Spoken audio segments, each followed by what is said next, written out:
Okay, pinning a post is really very easy. I'm just going to use a very old sample one of mine.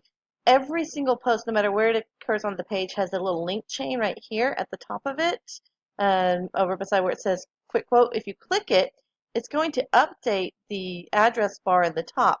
And now you have three sets of digits in this address bar that are your fill in the blank information. So if we come up here to your spell book, the very first spell is this. I'm not even going to try to say it. That's the spell we want. So to fill in this blank, your forum ID is the first set of numbers after the F. So I would just copy that one and paste it in. The thread number is the next set of digits. And your post ID is the final 7-digit number there that's at the very end.